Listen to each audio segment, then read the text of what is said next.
Bonjour.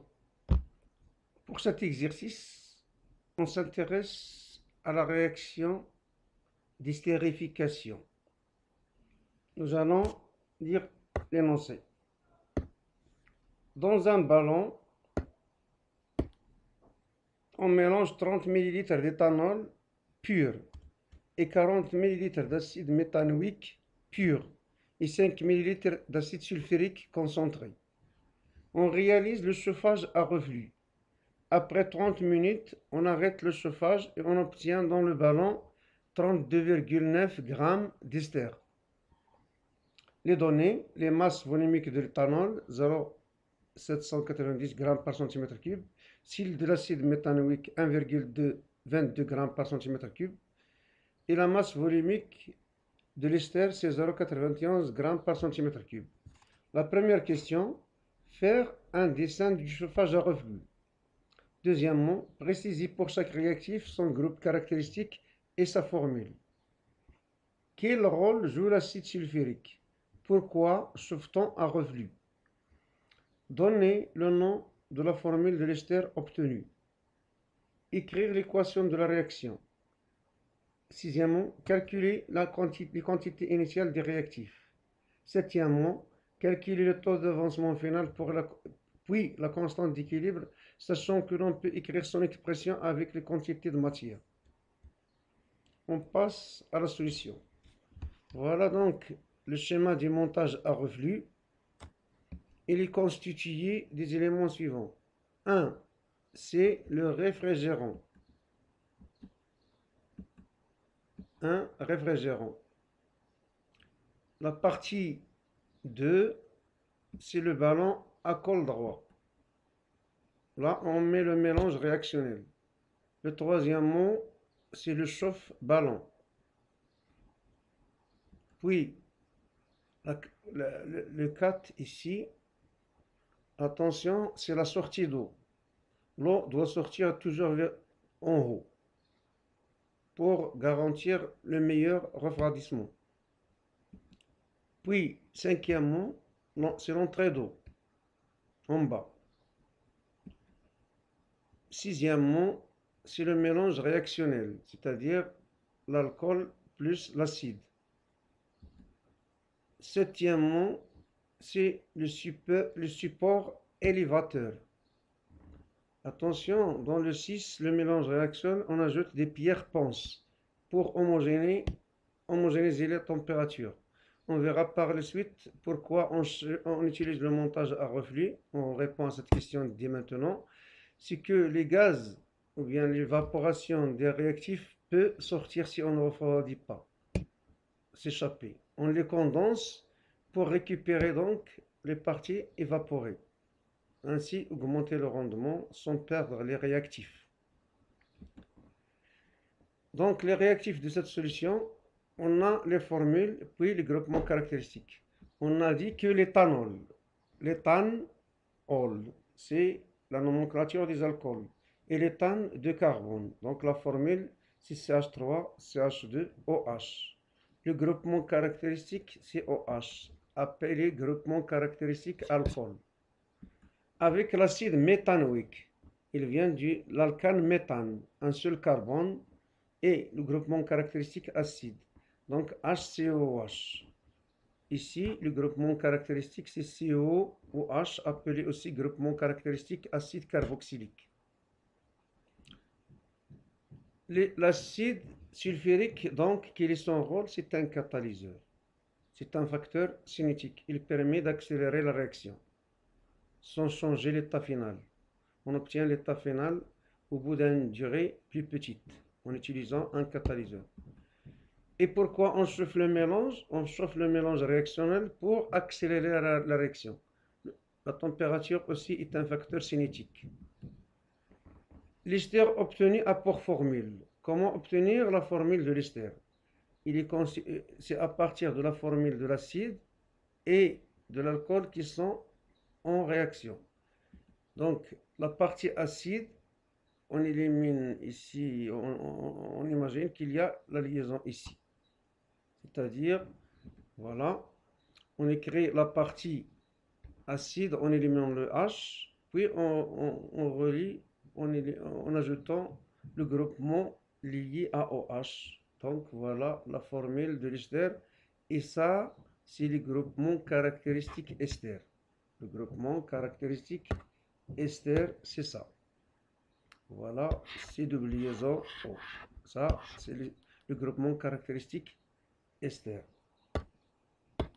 La suite, donc, l'autre cette partie s'appelle méthanoate. Pour nommer l'ester, c'est le méthanoate d'éthyle. La partie suivante en vert, c'est éthyle.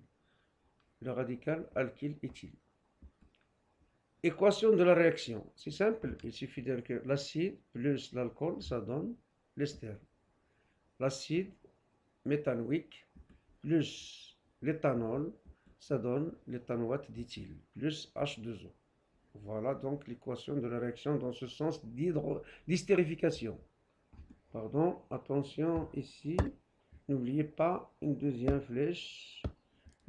Ça, c'est l'hydrolyse. Par contre, en haut, c'est l'estérification.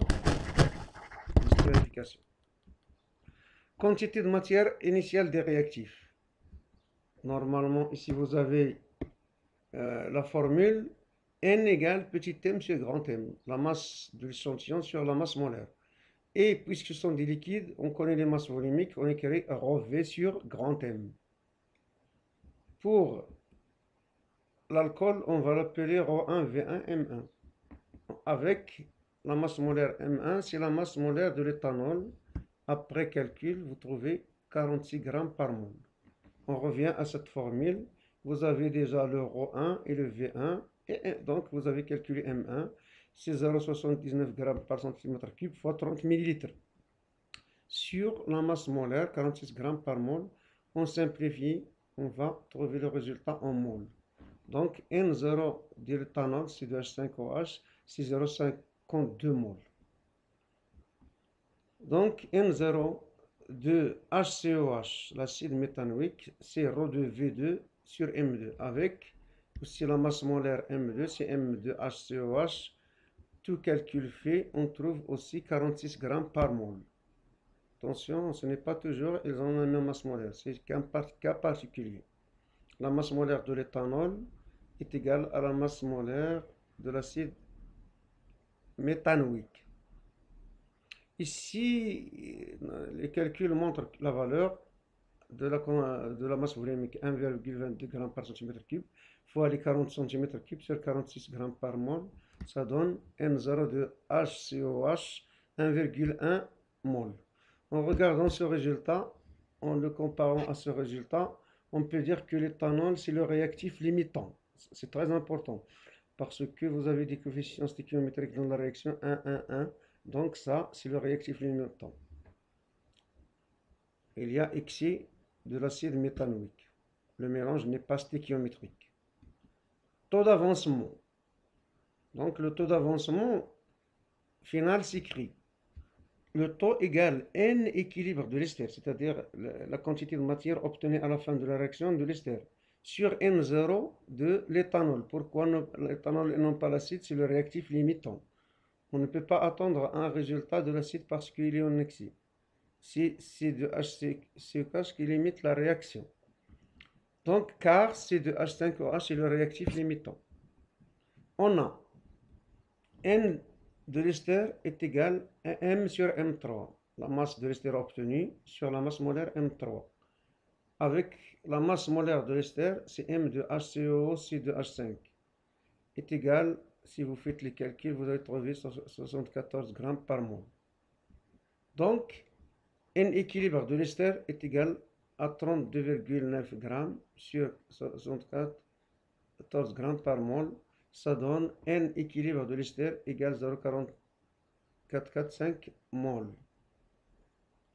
Donc, le taux d'avancement, N taux égale N équilibre de l'ester sur N0 de l'éthanol et 0,445 sur 0,52.